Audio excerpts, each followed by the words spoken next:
welcome back to Long Island's #1 pro wrestling broadcast. Monty Nefaro, seen only here, live from Rockstar Studios, out of Huntington, New York, from Village Connection Radio. Welcome to a special Sunday edition, running a little late, but we got our act together. At the board is none other than owner, Mr. Jim Savali. Jim.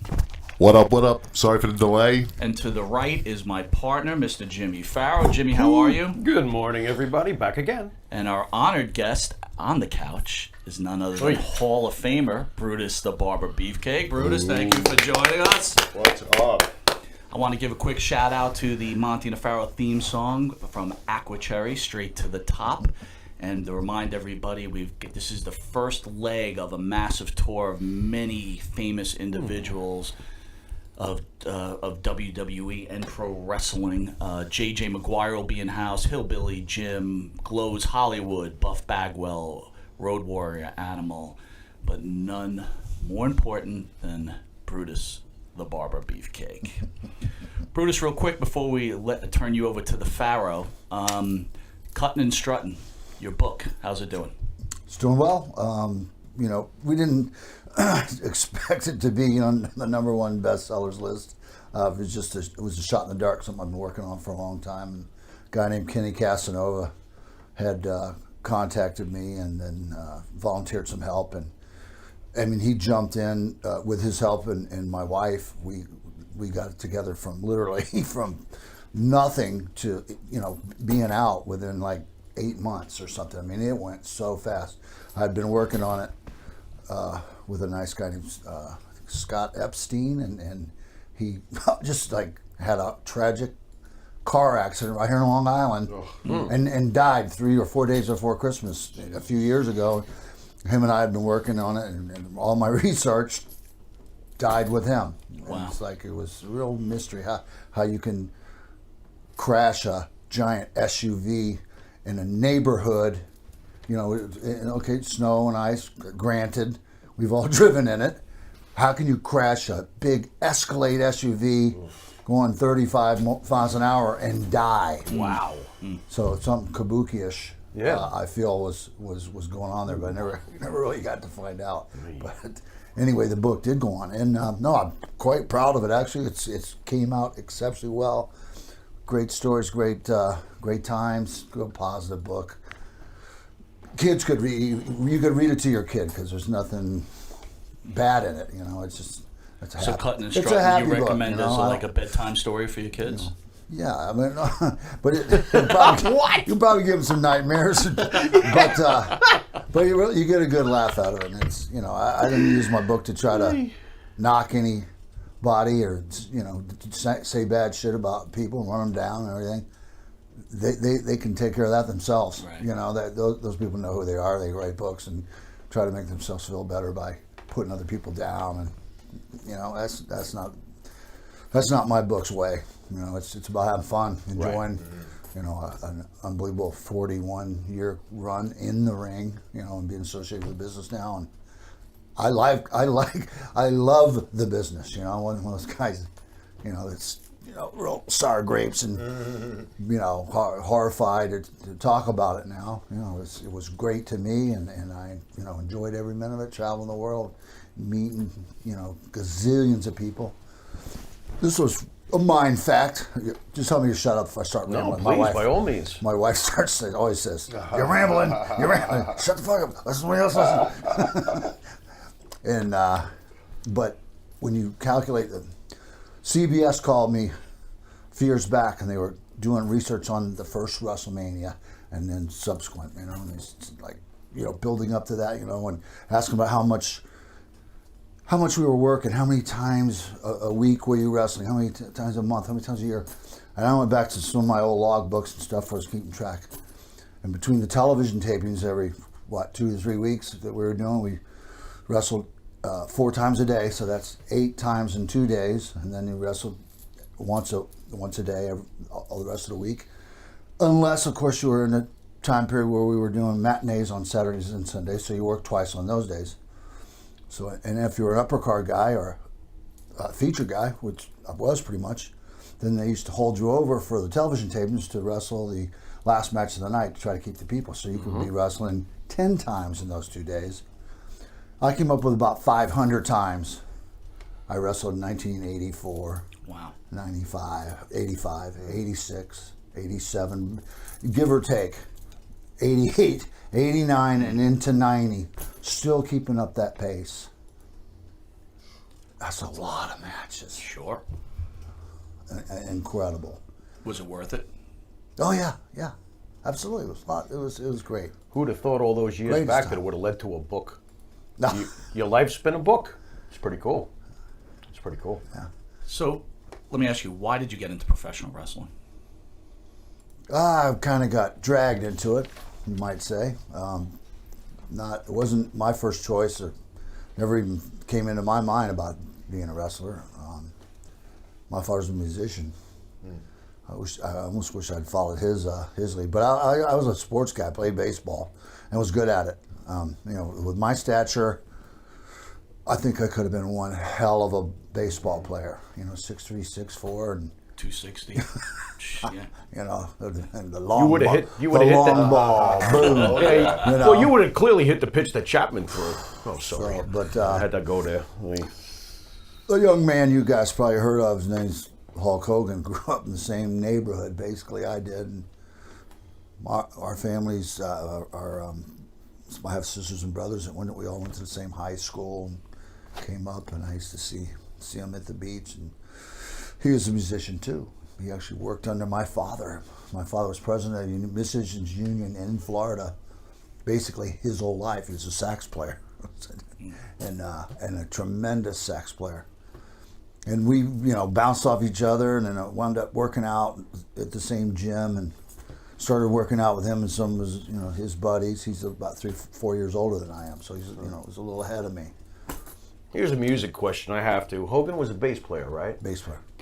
Rank him. How good was he? I'm just curious. Was he a good player? I want to know. You're kidding me right now? I do. I want to know. Hulk Hogan is- Yeah, I want to know if he can play the bass well. Can I rank him for you? What? Shitty. Was he? Oh, I heard him step Clear it on up. stage with I mean, was he Gene Simmons? With He a certainly choir- wasn't Geddy Lee. with Go on. quite a few bands throughout the years, and step Okay. on stage, and hadn't picked up a guitar in a long time, and Okay.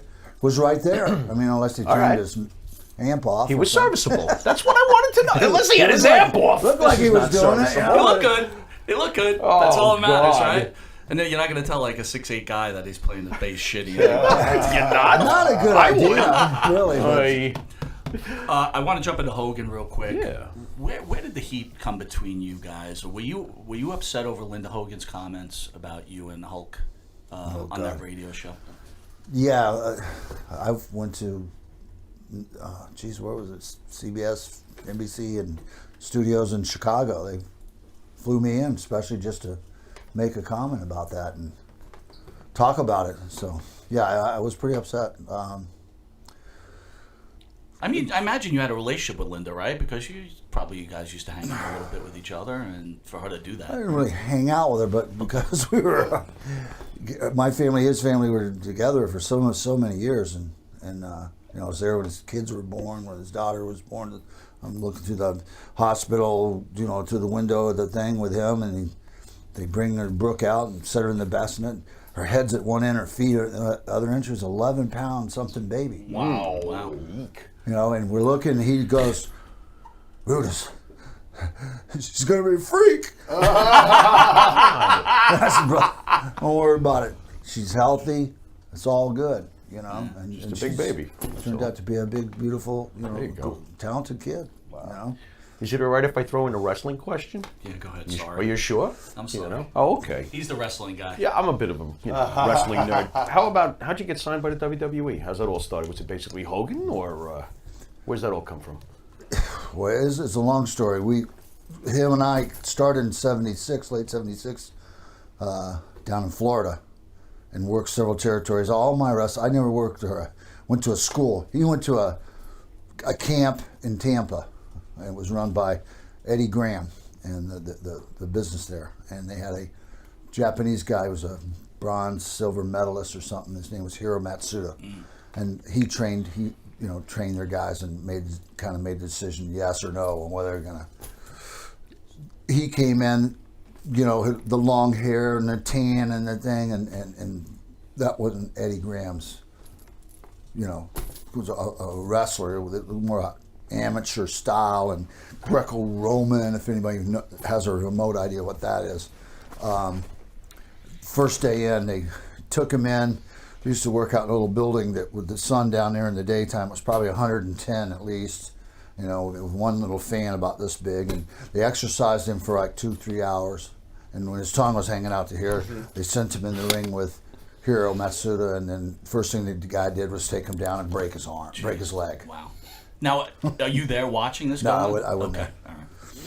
And it was kind of before we really became better friends, and then Accidental or on purpose? No, on purpose. Took them right down. On That was purpose? their way of saying we don't Right. want you. Wow. So at this, so when you guys hook up and you start to become a professional wrestler, aren't you like, you must have heard this story. You must have been like, I'm getting my leg broken. This Well, is I insane. knew the story. We went off to Cocoa Beach, Florida, and ran a bar with a guy over there, which was a blast. Steppenwolf used to come in and play. Really? Oh, man. Hello. It was called the Anchor Club, right on Cocoa Beach. God damn the pusher. I worked the door. Yeah. He worked inside. We spent like 14 months, 6 days a week in the gym, twice a day, to get big and ready. You know, because I mean, basically the message was when he went to the wrestling at 6'6", 255, 260. You know, that wasn't going to work. We realized that if our best chance is going to be to just be as monstrous as we possibly could, Right. and be noticed, and so people would take notice. So we spent that time wisely. Didn't have a drink of alcohol, and man, did we work out and eat like pigs, just as we ate everything we could find. By the end of the time it was over, he was about 335 pounds with a legitimate 23-inch arm. And I went from about 100 and I graduated high school about 165, 170, thin, 6 foot, 6'1". Actually, all that working out made me, All right, but grow. You're a huge guy then. You're a huge guy now. went to But how much 260. how much gas were you guys taking? All we could get.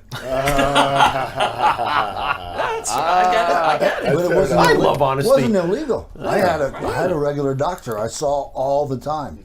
There's a lot of guys dead now. Of course, they abused steroids for years and years, but they didn't monitor. They weren't monitored. They didn't use their heads. They didn't take safety precautions and go on and cycle on and off. I don't know. It wasn't illegal, Right. so it was the only way a 170-pound guy was going to be able to get that size I needed to participate with 400 and 500-pound guys. What's funny when we have the other wrestlers in, right? It seems that they're okay with talking about all the cocaine they might have done or everything else, but when you bring up steroids, it's like, oh no, Right. I never touched that. Some do react that way. It's like, it's almost like taboo. So, and again, you're trying to get into a profession where you have to be huge. Yeah. Right? Steroids doesn't make you hit a curveball. That's right. Steroids are going to make you run a 9 flat 100, but it might, with enough hard work and using your head, it makes things possible that wouldn't normally be possible, maybe. That's right. And unfortunately, a lot of my friends aren't here today because, the cocaine and the opioids is what really killed everybody. Right. Yeah. I mean, I got 25, 30 guys that I knew well. They're all dead exactly for that reason. Wow. Most of them, steroids didn't really have anything to do with it. Wow. I mean, steroids on the really, if you know anything about steroids and growth hormone and all that stuff, the medical community gets great benefits from it when it's used properly. Great benefits. People benefit all over the country. Every day in hospitals are giving kids to old people steroids and different derivatives of them. They say it saves lives.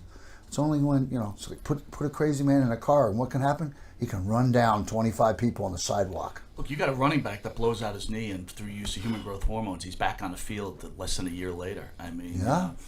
Where it's career ending, it's no longer career ending.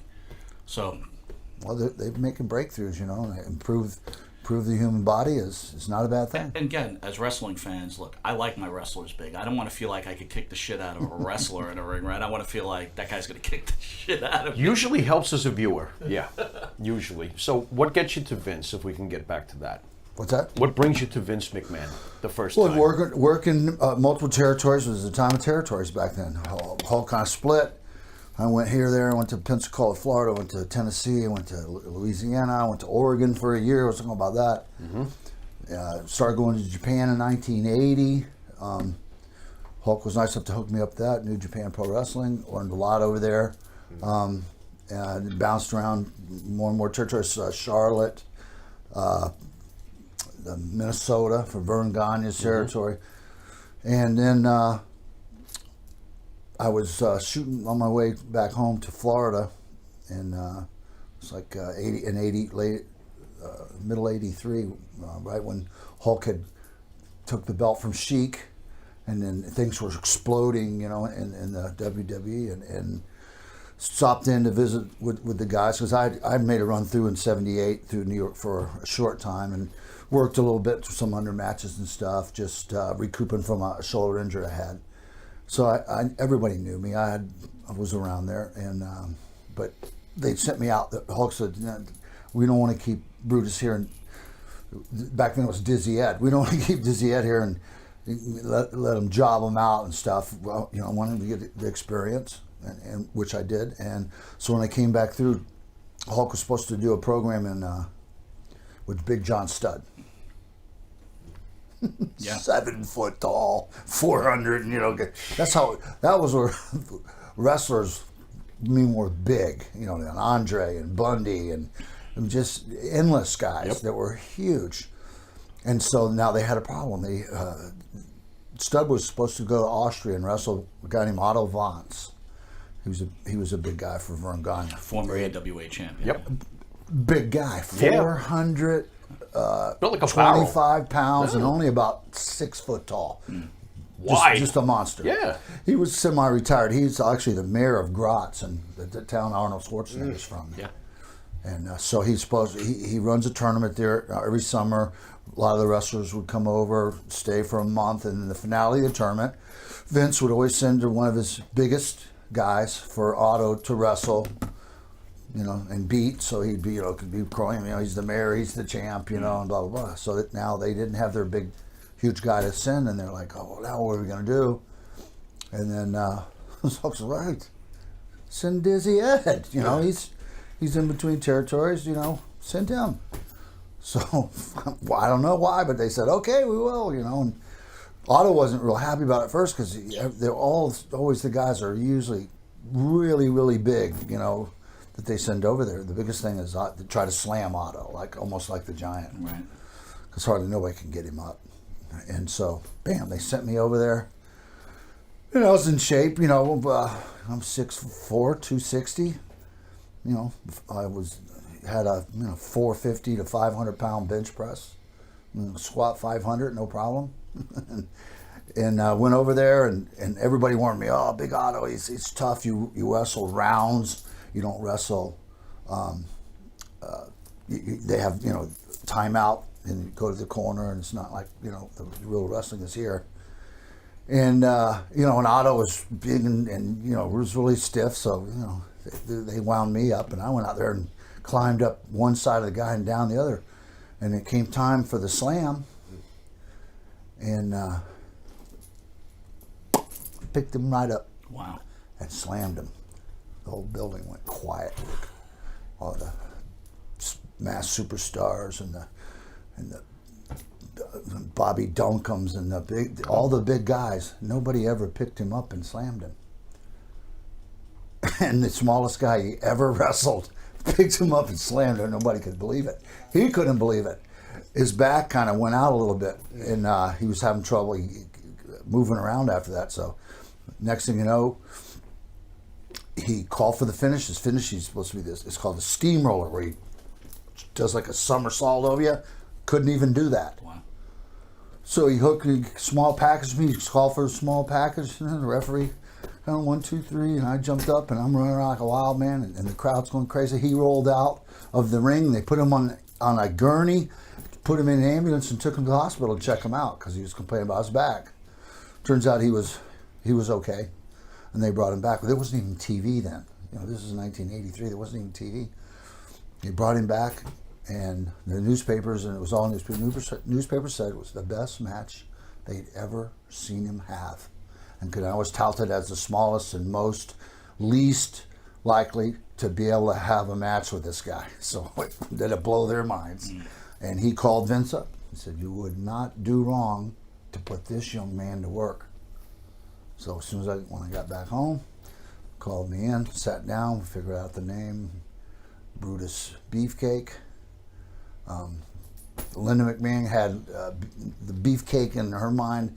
They were thinking something like, well, you remember Baron Mike Cicluna, and I think they were thinking something with a top hat and a thing, or a tuxedo jacket or something. And so they had you like as a Chippendales type of guy. well, right? that was, that was me. That was, and then Hulk, being funny because he liked to be funny, says, "Well, what's the first name going to be?" So he said, "What about Popeye Brutus, like Popeye and Brutus?"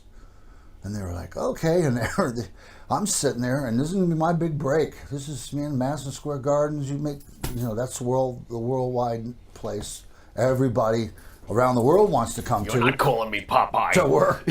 So, I'm thinking, oh, this is the worst day of my life.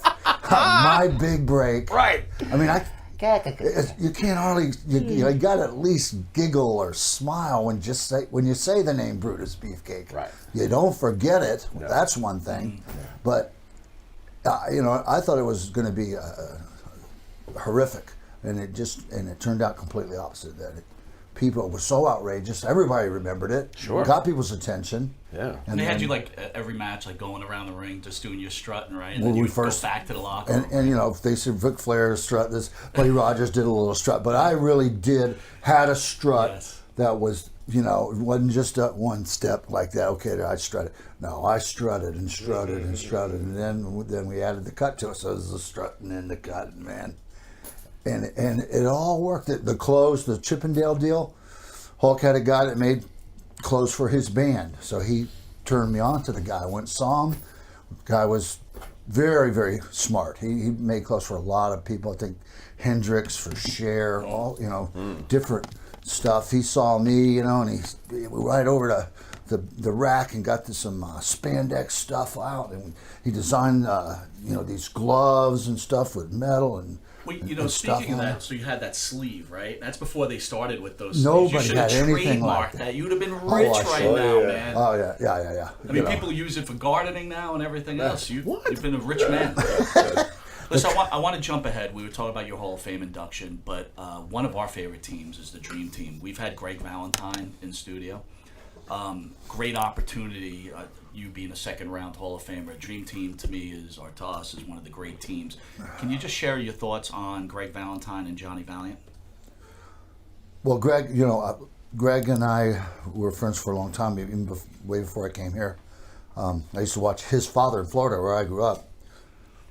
I used to go to the wrestling all the time when I was a kid. Most of the wrestlers, his father scared the shit out of me. Scared me to death. He just, look in his eye, you could tell this guy was mean, just mean. And you watched his work, and it was, he just pummeled everybody, and he was just a tough guy. So I always had a lot of respect for Greg. And then they put me and Greg together, and I think, a lot of times they did stuff up there just like throwing shit against the wall and see what sticks. And so they put me and Greg together. Greg, the Rogue, the classic second generation wrestler, Brutus Beefcake, the Chippendale guy thing, completely thinking, this is going to be blah, blah, and we'll all get to sit back and laugh. Well, it didn't. Our styles are so different that the opposite attracted. And me being out there and then having Greg was being the tough, veteran, and me the new thing, and it caught on. It caught on like crazy. Next thing you know, they're putting the world title belts on us. And this is tag team matches. We're really a part of the show. It's a big deal, and we're running around the country selling out arenas For months. With Held the belt for months. years with Yeah. a tag team. Yeah. With a tag team match on top, selling out arenas, and not little ones either. 20, 30,000 seat arenas, sell them out, do a return match, and bring it back and sell it out again. I mean, we did things with those belts that hardly had been done since, really. And I loved working with Greg, because he was, it's a good hand, great knowledge of the business. I, learned a lot from him, and it gave me a good guideline, because I'm not gonna be pummeled and beat up out there, and Greg's definitely not going to be pummeled and beat up out there. So we just pummeled and beat up everybody, and we had a lot of guys didn't really like us. So the Killer Bees, the Rougeos, these guys, that guys. I mean, but it really helped me as my turn to babyface, because we really gained great respect as bad guys. We became the bad guys that people actually liked. Yeah. It was that began that generation where people started liking the bad guys. We had more fights in the stands on our shows from the people cheering for us and the people booing us. And I mean, they either liked us or they hated us bad. And we'd have to stop the matches all the time because people would be out there fighting, and security had to break them up. And we'd be outside the ring, and then as soon as the security got things calmed down, we'd get back up in the ring and start wrestling again. Well, speaking of bad guys, so WrestleMania 2, right? I was there at the Nassau Coliseum in New York. It was with Piper, Mr. T. But they had that closed circuit round. And if I remember properly, they closed out New York and Chicago, where you closed out against the British Bulldogs, the Dream Team against British Bulldogs. Thoughts on Dynamite Kid? Was he the bully that the dirt sheets talked about? Was he as bad as they say he was? Bad how? Being rough with the gags, I mean, whether it's true or false, Well, he had a rep of being very harsh to certain Yeah. people. Is there any Quite validity Absolutely to it? he was. Okay. I first Fair met enough. Dynamite in Japan, and he had that more Japanese style way of working, and Davey Boy, had that more like British style of working, and they put those guys with us. We had to retrain them Interesting. how to have a match American style with some psychology into it. It's telling a story out there that the people can understand, and involving, bringing the people into the match, letting them feel like they are part of it. That's one of the biggest things that's missing from this whole thing now. They're not, the people just aren't connecting. They're out there cheering, and they like to watch high-flying double, triple indies and everything, and a lot of the timing of it, nothing means anything. Could I say that you're not a fan of today's wrestling? Well, I love the guys, and God bless them all. Right. They work. Does it feel like a spot fest to Brutus the Barber? Yeah, it's just completely different. There's not a lot of wrestling in the wrestling show. And no storylines. But just no story. We went on the oldest story of all. Good versus evil. Good guys. Now it's everybody's in a gray area. You're a good guy today, a bad guy tomorrow. Next week, you're bad. So people can't distinguish that. Were you given freedom to do promos on your own back in the day, or were they written for you? Because nowadays you can see them There was reading off the cue nothing card. written out. There was no rehearsals for any matches. There was no practice. You had freedom. There was not even really a lot of talking going on. We went out, we knew what to do. It's like a baseball player. He knows how to play baseball. You send him out in the field. He doesn't have to go rehearse 50,000 things. He practices. Yeah, he goes batting and does his fielding. As we do our weightlifting and stretching and things we need to do to be prepared. The same thing. I could go out and have matches, tremendous matches, never saying a word to the other guy. People say, "Oh, it's fake and it's all planned and it's all." I said, "Might be now." Because they got script writers and they tell them every move to have in a match and everything to say. They had a room and guys, we stayed all day for sometimes 2 days, and because they approached markets separately, they didn't just do a general and sent it out everywhere. We were going into Buffalo, New York. We did a promo for Buffalo, New York. If we're going into San Diego, we did one for San Diego. We stayed in there for hours, and all the guys were professionals, and they had their their gimmick, their personas. They knew who they were and what they were and how to bring it out. And, Right. and our announcers, me, Gene, and the people we had, really knew how to. They could enhance take it. Exactly. Take advantage of it. Yep. We wouldn't just have some guy standing there. Okay, I have Joe Blow here, and which you've seen. I know you've seen. Oh, it. yeah. If you watch some of the things, the guy trying to use these hot shit. I'm Joe Blow, and here's the wrestler. And well, part of the problem too, you see they're trying to read the script in their mind, what they were trying to say, and it's like it causes a lot of problems. Yep. It's just like, do your It thing. feels fake, plastic. You can tell It when doesn't guys feel aren't saying genuine. what they say, would be saying. You hear a guy talking and going like, "There's words coming out of his mouth, but that ain't him saying it." Yeah. Right. And so it made a big difference. Brutus, I gotta ask you, as fans, because we were disappointed at the end of the Dream Team. Were you disappointed at all that the team was reduced to, mid-card kind of before the split and everything? Because this was a bummer for us. Any thoughts on when that was happening? Big time. George Scott was one of the bookers that were booking that, and he was really one of Greg's real good friends. And for some reason, I guess I don't know. Maybe it was our own fault. We weren't complying with maybe. What's complying with? All their wishes. Well, which were what? I don't know. I don't know. But we were who we were, and Right. like I said, we beat the shit out of people out there. We had good matches. You couldn't see through our matches. All our moves, not all the spectacular stuff, but everything so solid. Yeah. In the ring that it was just very convincing. The only thing I'll say about you guys is I wish you guys would have coordinated your gear a little better. Because you stayed in the Brutus Beefcake character and Valentine stayed in the Valentine character. I was always like, could they just get some matching outfits? But if they came out looking like the Killer Bees, I would have gotten nauseous. That's the whole thing. We didn't we didn't want to look like the Bopsy twins. No, absolutely not. Because we were too. You were very different. We were. I think that's what made you guys very original in King that Kong way. and Godzilla. Right. How much did Valentine's physicality rub off on you for the rest of your career? Were you pounding people left and right after that? Well, not so much. I mean, I never hurt anybody in the ring, but there was always, you have always a good thing. You have to remember, you got to work with the same guys a lot of times every night of the week, and all year round and stuff. If you get rid of your opponent, you might really be doing yourself a real big disservice. You're hurting your opponent because next thing you know, you'll be wind up at the bottom of the card because all the plans that were laid for you are over. Get pulled off the board, and now how are you going to get back up there? So very important. David Sammartino was in studio about 2 weeks ago. You worked WrestleMania 1 with him.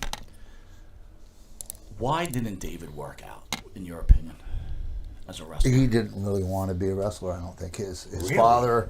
He everybody expected him to be a wrestler because his father, and you think he felt the pressure? Oh yeah, and he just wasn't his stature. I mean, he had good, decent build on him and everything, and he was athletic and everything, but mentally he wasn't.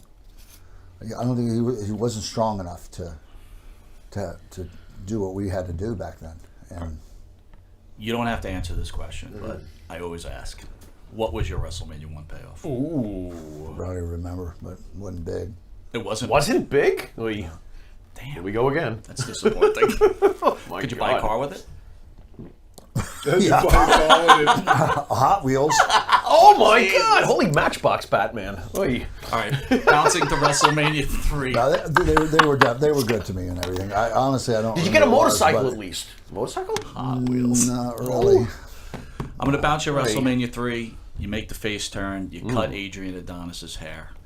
We've had a lot of guys in here. Was Adonis a dick? Yeah, I met him when I first went through the territory, Gagne's territory, and met him and Jesse Ventura and all that stuff. And I knew him, and we also worked in Japan together, so he was just obnoxious. He was, his hygiene was horrible. No. He dressed like a pig. He looked like a pig. He acted like a pig. I mean, Don't hold back, if he Brutus. didn't sound You're like blocking. a pig. You're blocking. Oh my God. But there was actually sometimes he was a good guy and fun and a thing, but he also liked to screw with people, like you said, dynamite kid and everything. he messed with Danny Spivey once. I know you've heard about that. Yep. He was teamed up with Dick Murdoch for a while. Yeah. Dick Murdoch, Southern guy, was a friend of Johnny Valentine's, probably that school, super old school. Thought us long hairs, didn't belong in the business. He was in Adrian's ear a lot, and Adrian and I were supposed to work after WrestleMania. He completely poisoned Adrian, and so Adrian quit right after WrestleMania 3. Just walked out. So that's the reason why Adonis left. I thought he was fired. Oh, No. wow. I did not know that. He wasn't going to work with me. He was supposed to work with me, but there's no way he was going to work with me. Murdoch had totally screwed his head up, and What's with long hairs in wrestling? What's that? yeah, I don't know. What is I didn't that? get it. That's nonsense. Sticking to Go on. WrestleMania 3, Hogan Andre, that big man event. Got an Andre story for us? You haven't read my book then, right? I have, but You- fans we want that you haven't, to I- share Well, with the I'm audience. trying to think of Got a good fart? Fart story, maybe? Well, yeah, this is a pretty good, pretty good Andre story. You remember a guy named Playboy Buddy Rose? Oh, Absolutely. love him. Yes. Yes. Looked a lot like Adrian Adonis. Chubby. I mean, Adrian had a the end, weird-looking yeah. body, but the guy athletically, he did Great. things in the ring you'd Great. never expect. Great. Buddy was that same kind of same guy. Great. He threw a good punch. He knew how to manipulate the promoter up there, Dono, and do his thing and In the fly Pacific around Northwest, right? Dono, Yeah, Pacific and- Buddy Rose could sell a bump, man. Whoa. big time. And Buddy was a jokester too. And Andre would come in usually once a year, sometimes twice a year for a big show. We'd have a big battle royal. I think we were in Olympia in Washington, and everybody's there. We're in the dressing room. Andre, loved playing cards. He had cribs board and he set up, and he's in there playing. And Buddy comes walking in. He's kind of sneaking around, and next thing you know, he comes out of the bathroom part of the locker room with a turd about like big as a big size hot dog and about 12 inches long. I mean, I hardly ever 7-Eleven seen Big anything. Bite. Go on. It didn't even look real. It was so freaking big. Oh my God. Killing me. Oh, I'm going to black out. Oh, my God. He's coming, and guys are looking at him, and they're seeing, and the next, and they're starting to back up and peel off, and he comes walking over to the table where Andre's playing, sipping a nice glass of wine and playing cribbage, enjoying his game, and Oh, boy. brings that turd over and puts it in front of Andre, and Andre says, "Oh, boss, better get that out of my fucking face. You're gonna wind up eating it." And Buddy, he was dancing around and then he was celebrating with the turd and everything, and everybody's running for the sorry, Steam coming off that turd? running for their lives. Oh shit. And things calmed down. Came time. We went in the ring. We got in the battle royal. I love Buddy Rose Everybody's even in the more. ring. Andre, as usual, they announce him last. He comes walking and steps over the top rope. And, everybody starts doing their thing. And next thing you know, Andre pins Buddy into the corner. And then, turns around and gives him his famous move. Was Sure. Andre's ass had to be that wide and that thick. I mean, just his ass weighed 200 pounds. Giant ass. And he gave him the big ass, and Buddy was kind of limp, and then he brought him out to the center of the ring, and he was face down, and he just kind of fell on top of him, and Andre thumb, that may not even be big enough, was his hands, fingers were just, took that thumb and shoved it right up Buddy's ass. Holy shit.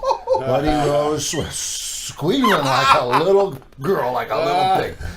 And That's like a colonoscopy all in the the ring. boys, pretty much. and all the boys are all grabbing each other, trying to beat their hands across their face. So the people Try in the not to ring couldn't laugh. see us, outside the ring couldn't see us all laughing. Buddy Any squeal. chance that this match is on videotape anywhere? I'd love to see this. Yeah, I would. Hit the high note. Needless to say, Buddy Rose probably never played a shit joke on anybody else again. No, not on Andre anyway. Hey, can we go back to your red-hot feud at the time with the Intercontinental Champ Honky Tonk Man? What I found interesting was you were injured before your match at the first SummerSlam, allowing this push for Warrior, obviously, so we really want to know, was the injury, was it a work, or were you supposed to become Intercontinental Champ, but Warrior was so red-hot that they decided to put the belt on him? What was the story behind that? Good question. I'm curious, yeah. Warrior. You seen Beeline to get Honky's belt. What happened? Warrior red hot. I would have to. I disagree with that. Ever. Okay. No. Well, Warrior was Certainly rising. definitely a champion in his own mind, and Okay. I was going to get the belt. There's no question about it. Okay. We've been working for a year for Right. this. Yeah. So what happened? Warrior went to Vince Oh, yeah. and, said he's going to quit, whatever, do a tantrum. And so they had to change the whole card. Put me with Ron Bass, had him Wow. gig me with the cowbell and blah, blah, blah. And then How does Honky, and it was a big screw job, not only on me, but on Honky too, because me and Honky's been working this program, and so we're going to continue this for months. It's going to mean a lot of money. It's main event money for both of us. So that cost me a lot of money, and it just Did you have any words with Vince about it? Did you have any words with Warrior about wasn't it? much to say. It wouldn't be wise. How about Warrior? Did you go to him and be like, "What the frig, bro? That wouldn't have mattered. Waste of time." At that time, Understand? Vince was into his head, and he was That was he that. was out there. When Yeah. he first came in, he was trying. He thought he was one of the boys, and then by that time, he was now the Warrior. He changed his name on his license to the Warrior, and You haven't changed your license to Brutus Beefcake? You're not beef. Your birth certificate doesn't say Beefcake. I'm very confused. I'm not sure. Well, I didn't know that. That's a great story. Holy cow. SummerSlam '89, you worked with Zeus and Savage. I want to bounce. What was your relationship with Savage, and was it true, all these stories about Savage locking Elizabeth away? absolutely, really now? yeah, he was so protective of her. He was TV dinners and all. everything. Oh yeah. my God. TV Wow. dinners in the freezer and pulling the thing, locking her in. Yeah, Randy was all over the place. I don't know what the term would be for it. Bipolar. Mm-hmm.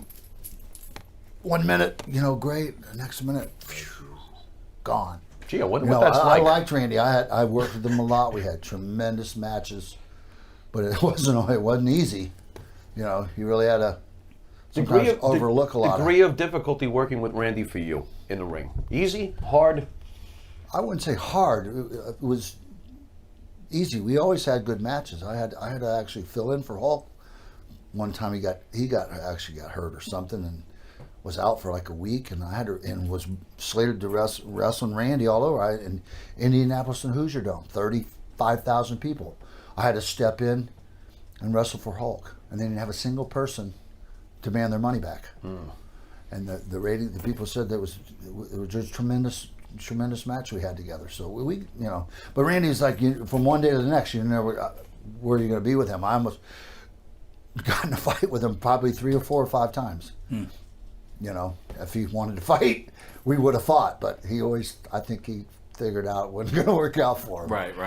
And so he stayed away from it, but Got to ask you about this one, because I just watched this last night. You were the first wrestler to pin Mr. Perfect. This was huge, bro. Mm-hmm. I remember this was a big deal. I wanted to get your thoughts on the great late Kurt Hennig.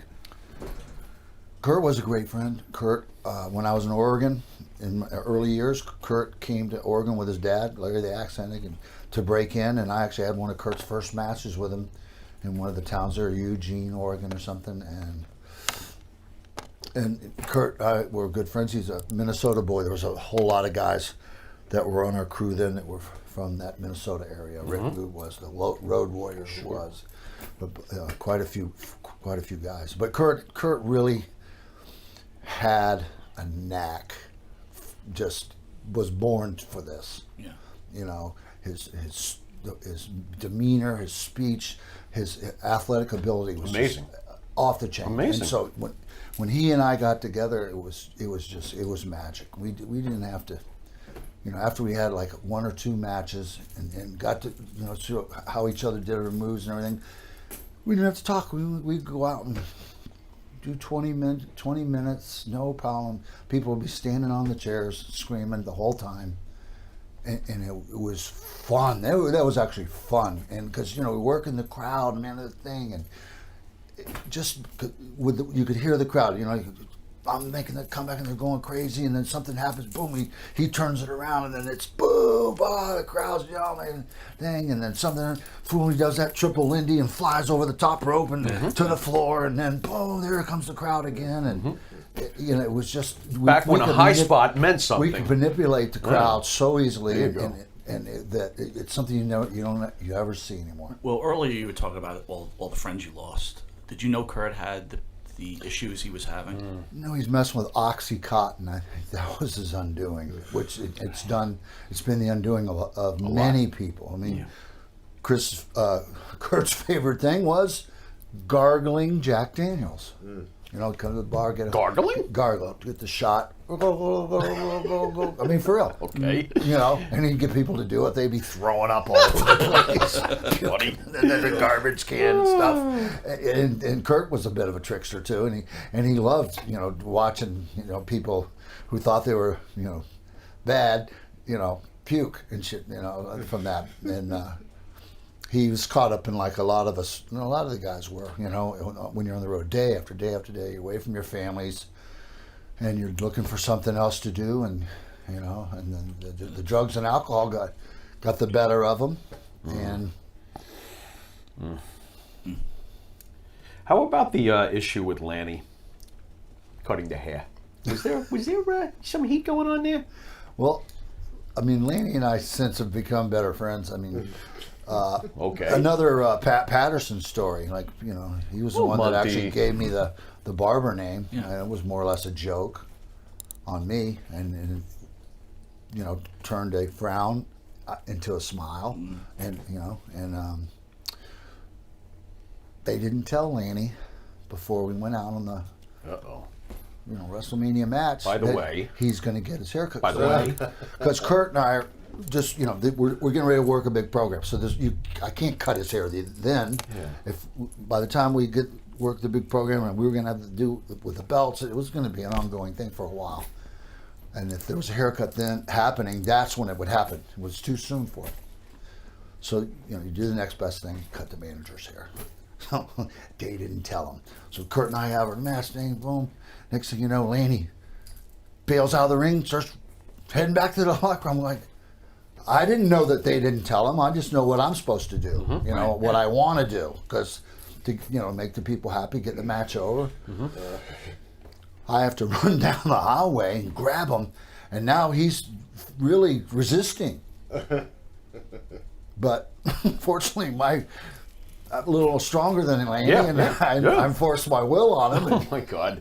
And Bulldog dragged him back to the ring and trying to get him, get him back up to the ring, and he was trying to run out the other side, and I finally corralled him. And So this is the first time you ever cut his hair. Like usually when you lead up these WrestleMania moments, you practice it on the crowd and house shows for a while, see what kind of reaction. How do you practice cutting someone's hair off? No, Don't they have to grow it back? There didn't need to be any practice. I might have give him a clip, a little clip in a house show or something, just a little snip or something, a snippet in a house show or something. But this is going to be more of a haircut. I was going to take care of him when I'm going to just cut the front out of his hair, like I did a lot of people. So you had to shave your head. We got about 5 minutes or so. I want to hit one more question. I want to bring in the promoter, ESS, tell you where you're going next. The barbershop with Shawn Michaels, Marty Jannetty, one of the biggest moments in wrestling history. Thoughts on that? The whole vignette? Well, the Rockers were a good little team. Greg and I had to bring those guys up to speed too. We worked with them. They were young kids. I thought Marty was a really good hand, and I liked Marty, and I kind of hated to see the way it went, where Marty really got just left by the wayside. Shawn, was in the right place. Did you think Sean was a better wrestler and performer, or what were your thoughts? I thought Marty was. Interesting. But Sean was a shrewder and smarter business guy. I caught the wink. I got it. And he took advantage. When you mean shrewder, did he like go in the back with Pat Patterson to like kind of even things out? I don't know. Oh, But Sean. he might have. I don't know what he might have had a plan so already. You know that this was part of enacting the plan there to split them apart and everything. Because Marty really fell by the wayside and was hardly ever really heard from again. And then that was the beginning of Sean's rise and rise and rise to be the world champion and the Heartbreak Kid and super duper career. I hated to see it go that way. I mean, Marty I thought Marty deserved better. Yeah. I thought he still could have been, a middle to upper card guy and a teacher and help guys and stuff. Now, do you think Marty's problems that he's having now are because maybe he's looking at his career and feels like, he was snaked? He's got to be depressed somewhat from it. I would have to say I would be depressed. Rockers belong in the Hall of Fame? The Rockers in the Hall of Fame? Not before the Dream Team. Well, Well, we know that, obviously. It's a hard call. What do you think? Yeah. Borderline? Yeah. Okay. Brutus, I want to thank you. Thank you very much. Great stories. At the chair is Eric from ESS Promotion. Eric, where are you going to be with Brutus for the? So the final leg of our tour today, or this weekend, is the Wrestling Universe in Queens, New York, 429 Francis Lewis Boulevard, and Brutus will be there along with Sergeant Slaughter, Demolition, and Bob Backlund. So we're going to have some fun up there at the Wrestling Universe. Always a good time at the Wrestling Universe. And then coming up, we got a big weekend coming up. About 2 or 3 weeks. Buff Bagwell will be in studio. The big event, you got the J.J. Maguire's there. Yep. I got the Buff Bagwell, the Patriot, Del Wilkes, Doom, Ron Simmons, Butch Reed, Too Cold Scorpio, Disco Inferno. So I got a loaded weekend. A lot of interesting stuff's going to happen. Stars and Stripes reunion. Incredible. Buff Bagwell and Scorpio. They're supposed heat, and they're going to be together for the first time. To keep them apart? And they were working on that. I got the Mr. E. My head of security might have to come down for that one. Mr. E. He's a legit. He's a legit professional bodyguard from New York that sometimes does the wrestling, but deals with the music people, and he's no joke. The guy is legit. A legit bodyguard. Nice. I mean, legit. Not no phony baloney. I mean, the guy's the real deal. And I always brought him around when I had Sheik in town, when I had like high level things that I needed, tight security with. He was there to keep the riffraff away. So it was, he brings his shears, so you don't have to worry about anything. There. Brutus, one last question before we cut out. I was just thinking about this. You came to the WWE during a very large transition time. I'm assuming you were a wrestling fan being in the business. When you come to the WWE at that point and Backlund's there and San Martino, are you kind of marking out? Are you like, holy cow, I'm working with icons in the business? Or was it like just business as usual? No, it was a remarkable thing. I was at the actual first Shea Stadium show, first and only Shea Stadium show. I was there, and so in the background. So yeah, I worked a lot with Bruno. Larry Zbyszko, very good friend of mine, lives down in Florida. See him all the time. We're good friends. And Bobby Backlund, same thing. I used to watch him, in the gym in Florida. He loved working out down in Florida. Harry Smith's gym, where all the wrestlers worked out and stuff. So I definitely marked out a little bit, and stuff. But then it was really cool to be able to, to work with him and be, and like Bruno, you could hardly know what you're going to expect from him, because Bruno was always didn't like the bodybuilder types, was the old school and stuff. But when I worked with Bruno, it was a night off. He was super, and I made him look great. He made me look great. He did a lot of main event, the San Martino and his son against you and Valiant. I wrestled him in Pittsburgh, Pennsylvania, his hometown. Yeah. And beat him right in the middle of the ring. And he was a total gentleman and great. I have a great respect for him. Always have. And it was nice to see it being reciprocal. So I've seen a lot of instances where things like that didn't happen. Yeah. And that's Bruno. Guys were very awesome. bitter about having a relationship having to do, tit for tat there or whatever. Right. Eric, where are you going to be with Brutus? So once again, it's the Wrestling Universe, Flushing, Queens, New York, 3429 Francis Lewis Boulevard, and we'll be there from 1 to 3. And for everybody to stay abreast of everything ESS with all the different talents and stuff that's coming in, www.esspromotions.com. And just remember, business and success end in ESS. And that being said, this has been... Oh, BrutusBeefcake.com, baby. Get the book. that's right. We almost Get the forgot. book Holy on cow. Get the book. Brutus Buy the Beefcake. book. Cutting and strutting. It's great. Great stories in there. MontyandthePharaoh.com. Oops, sorry. And with that being said, this has been a special edition. I want to thank Brutus the Barber Beefcake, Hall of Famer, icon. We're going to see him next as a Hall of Fame with the Dream Team. Yeah. Catch us every Thursday from 8:05 to 9 p.m. here only on Village Connection Radio. And catch us on television every Tuesday from 8:30 to 9 p.m. So if you don't have enough of that, and Brutus will be a star on that show too. So right. once again, I want to thank you everybody for joining. This is Mike Monty. This is the Pharaoh. Have a great day. Later.